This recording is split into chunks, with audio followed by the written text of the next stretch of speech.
In today's video, we are at the end of the line, so to speak, as we are at the UK's most easterly town, which of course is Lowestoft. A very famous company has a factory and distribution facility here. We'll also be looking into a rumour that a former Chancellor got stuck in traffic here, leading to a major development to improve the traffic in the area. And as well as other things that we'll be looking at, we'll be a bit further north across the county border in Great Yarmouth, as that now has something that is the oldest operating one of its kind in Britain. Oh, and we'll also be popping strangely to California too. So let's discuss it. Wonder Trucker's Eye.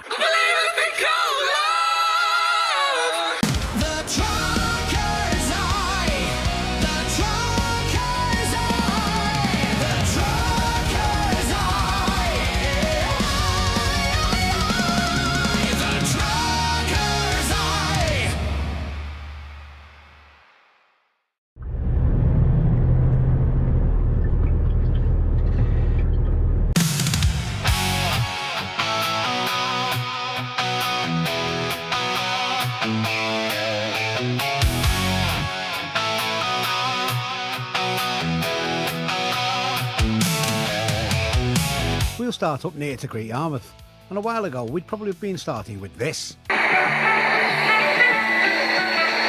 It's a knockout for some reason, always seems to come from Great Yarmouth, but thanks to one disgusting man we can't go into it too much these days.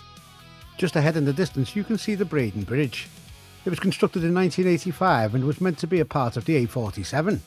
But it is a part of the A47, you fool, I hear you cry.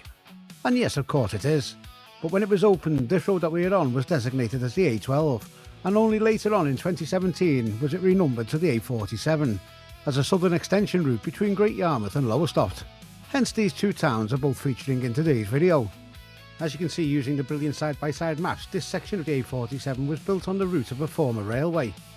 The former Braden Railway Viaduct was closed in 1953 and demolished 10 years later in 1963. But there was something else built in 1932 in Great Yarmouth that also uses rails, and that is still very much running today.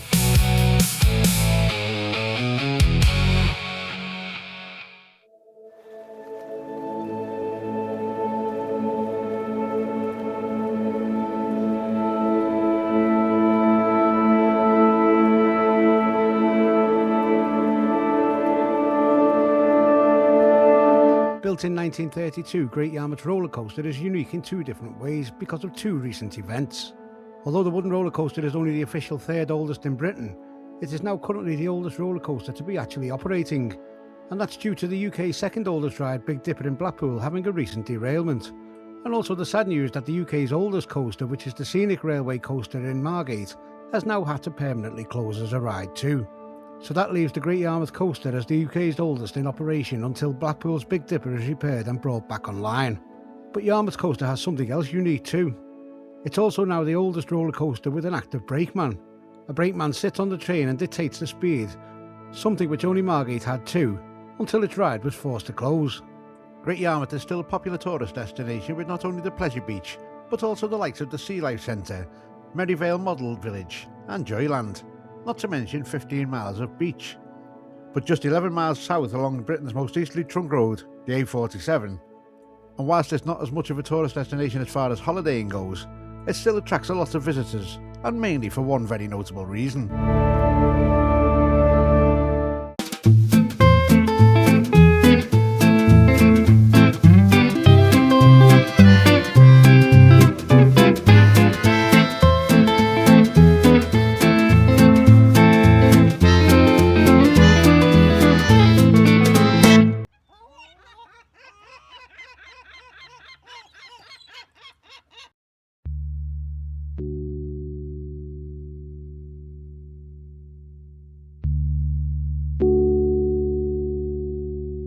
This, as many of you will already know, is Ness Point, the furthest easterly point of the United Kingdom.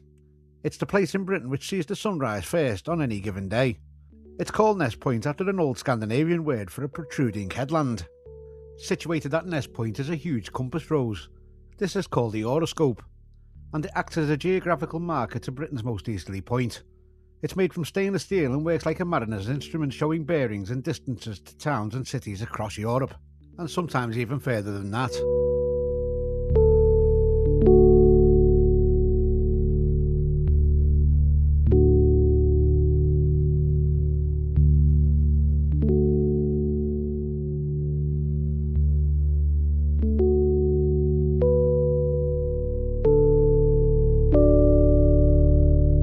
Sitting right next to Nest Point is likely Britain's most eastern factory.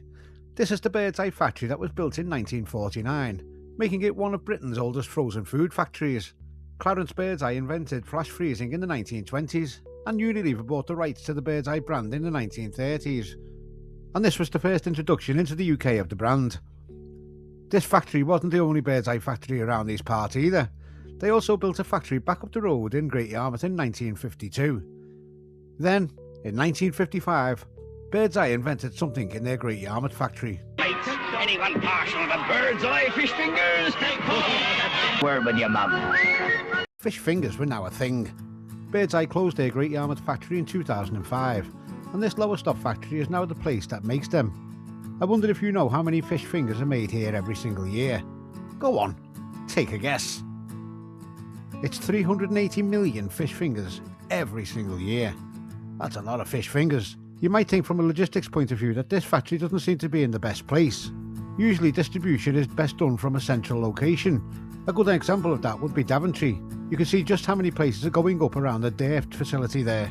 But moving this factory would cost Bird's Eye and its parent company Nomad Foods a lot more money, and not less. And that's due to its strategic position.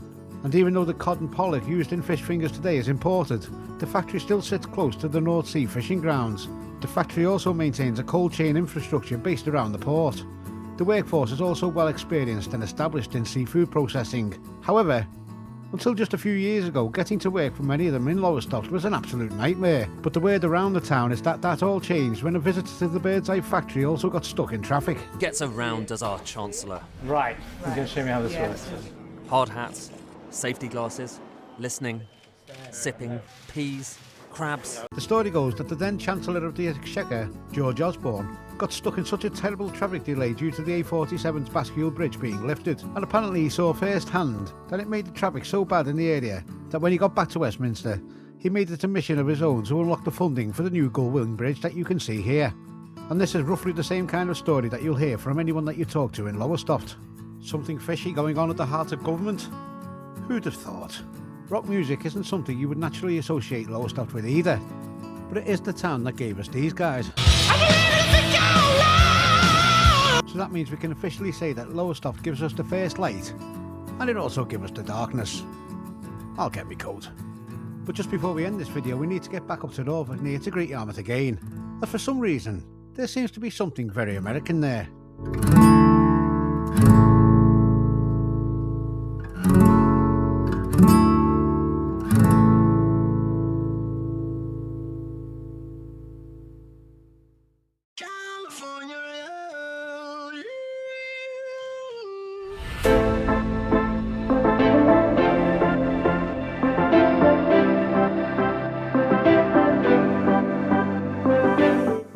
California, the Golden State, famous for places like Hollywood, Santa Monica Boulevard, and Malibu. So you live around here, Alan?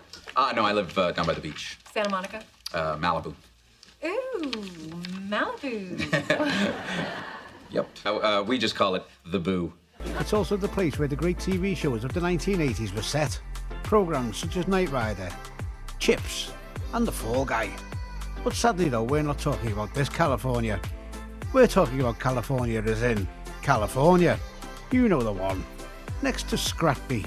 Yeah, Scratby. What a lovely name that is.